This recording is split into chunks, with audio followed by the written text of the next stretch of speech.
A industrialização do Brasil é resultado de uma série de transformações técnico-produtivas no país. Entre 1890 e 1930, o Brasil vivenciou sua primeira fase de industrialização no Sudeste, onde surgiram indústrias têxteis, alimentícias e de calçados. Essas atividades foram financiadas principalmente por grandes comerciantes e exportadores de café. A partir da Era Vargas, na década de 1930, a produção industrial cresceu. As exportações brasileiras aumentaram durante a Segunda Guerra Mundial, que paralisou a produção europeia. O fim da Segunda Guerra interrompeu esse ritmo ascendente das exportações, mas o mercado consumidor interno garantiu a continuidade do desenvolvimento industrial do país.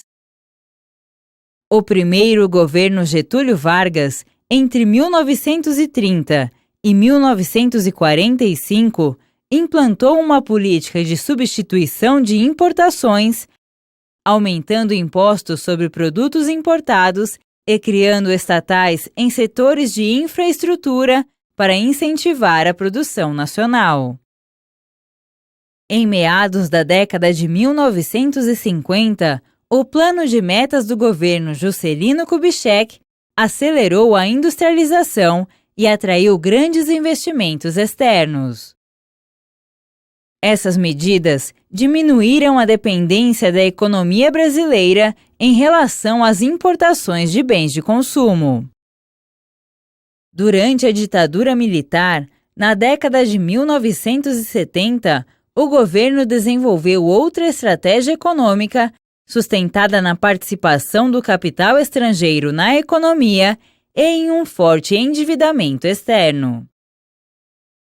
Os militares também investiram em grandes obras para fomentar o mercado interno.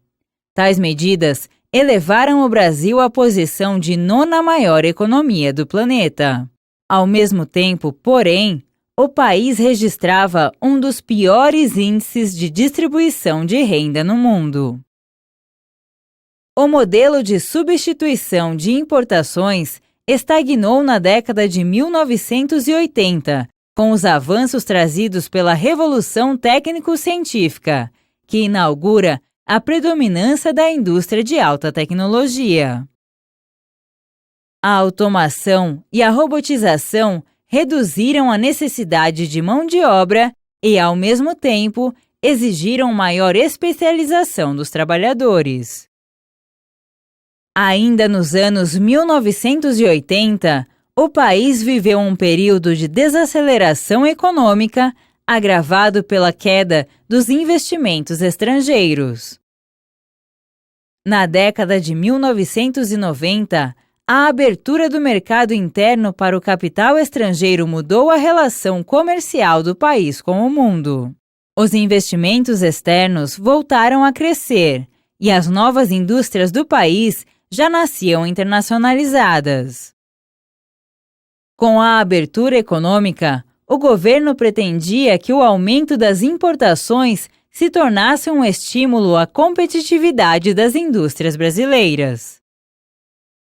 Entretanto, as empresas nacionais não estavam preparadas para enfrentar os novos padrões de concorrência, e os artigos importados tomaram conta das lojas.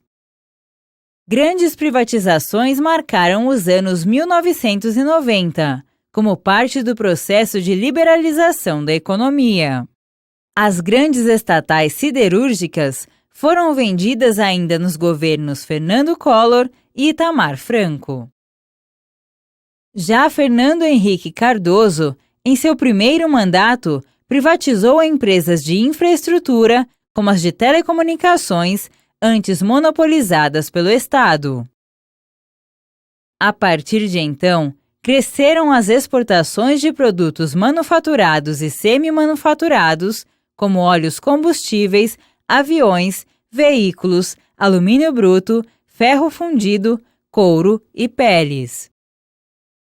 Apesar desse crescimento, Os produtos primários continuam tendo peso importante na balança comercial brasileira. Entre eles, destacam-se os itens minerais, como o ferro e a bauxita, e os produtos agrícolas, como a soja e o café. Entre as importações, a preponderância de bens intermediários e bens de capital, usados na produção de outros bens, como, por exemplo, máquinas e equipamentos para as indústrias eletrônica e automobilística.